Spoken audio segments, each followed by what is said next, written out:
O título do vídeo de hoje parece uma tarefa simples: seguir os materiais. Mas o que isso significa? Quais são as implicações disso? No episódio de hoje da websérie Caminhando com Tim Ingold, todas essas questões serão levantadas e de alguma forma debatidas. Mas esse conselho, seguir os materiais, não é algo tão simples assim.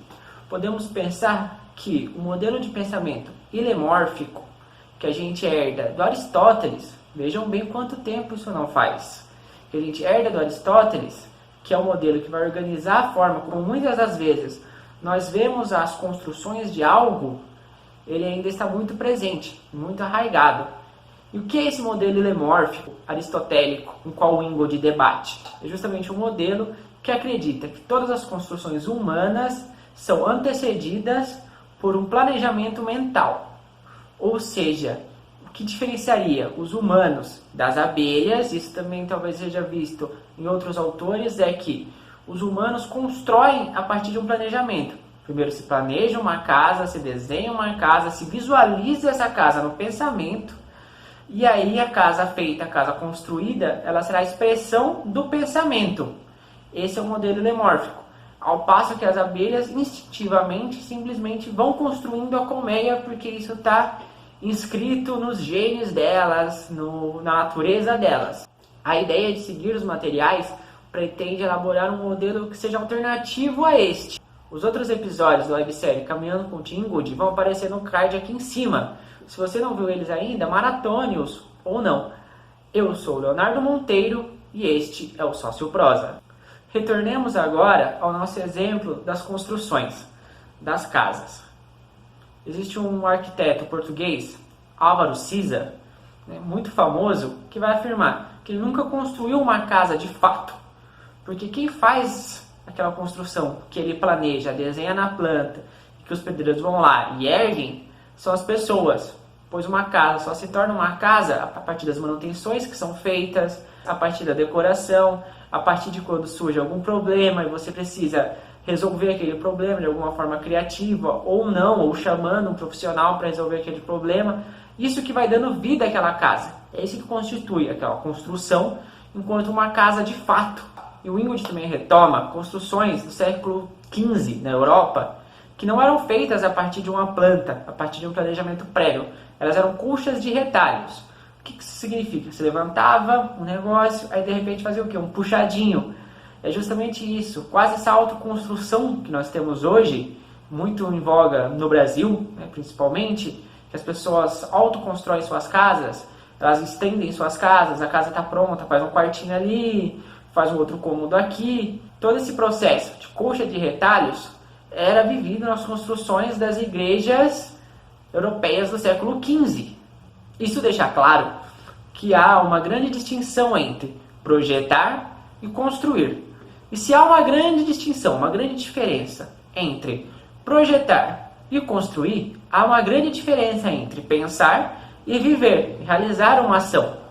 Então as ações que nós realizamos, elas não são ações que expressam o nosso pensamento, o nosso planejamento prévio sobre aquilo. Por mais que muitas das vezes nós possamos planejar, nós possamos fazer um roteiro de um vídeo, a hora de gravar ele, a hora de interagir com outra pessoa, é sempre algo inédito, é sempre algo que vai ter que ser muitas das vezes improvisado aqui, alguma coisinha dá errado ali, você precisa consertar ou você precisa mudar a forma como você estava falando.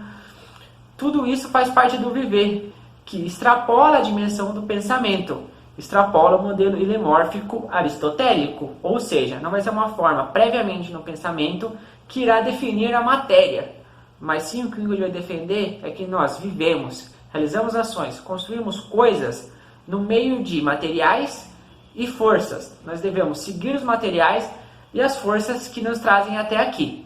Nesse momento, nós podemos pensar num diálogo com Deleuze, Foucault e Nietzsche nessa questão das forças, porque esses autores eles vão dizer que os seres humanos eles são produzidos através de forças. E muitas dessas forças são invisíveis e essas forças vão fazer com que emerjam as coisas. Emerjam coisas como o nacionalismo. Diversas forças estavam em ação na Europa do século XVIII, XIX e vão fazer com que emerjam os nacionalismos. Outras forças vão estar em operação no século XXI e fazer com que esses nacionalismos reapareçam de uma forma mais à direita e de uma forma bem esquisita. Mas não vamos entrar nesse mérito. O que traz o Ingold é que nós estaremos entre essas forças e os materiais. Não seriam apenas essas forças que construiriam, mas os materiais. Nós não podemos negar as roupas que nós vivemos, o chão que nós pisamos, o ar que nós respiramos. Que é diferente, por exemplo, de jogar futebol na altitude e ao nível do mar. Quem assiste Libertadores sabe muito bem disso. Então nem o ar que nós respiramos, né, esse material que é o ar, pode ser subvalorizado numa análise. Trarei 2 exemplos que talvez deixem isso mais claro. A ideia de empinar a pipa e de cortar lenha.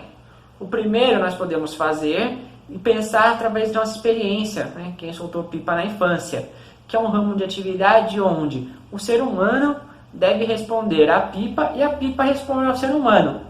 Mas a todo momento há uma relação entre os materiais da pipa, a rabiola que se faz, se está com linha chilena ou não, a própria pipa no ar. Então não é simplesmente o ato de puxar a linha que vai fazer com que a pipa obedeça.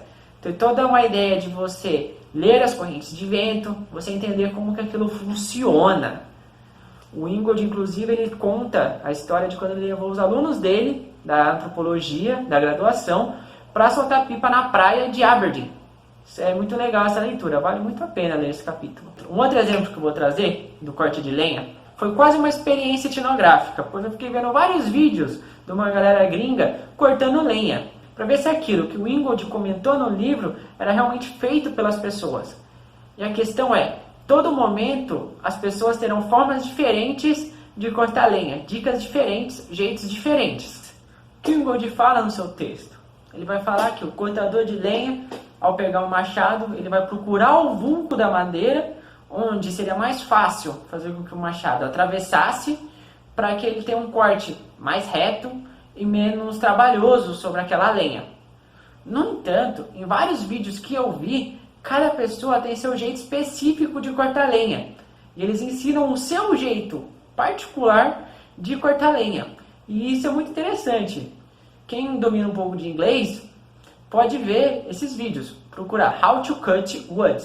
Então, nos nossos exemplos, há sempre um entrecruzamento entre uma pessoa, um material que ela manipula e outro material com o qual ela se debate, com o qual ela enfrenta. Seja o vento, no caso da pipa, seja a madeira, no caso dos cortadores de lenha.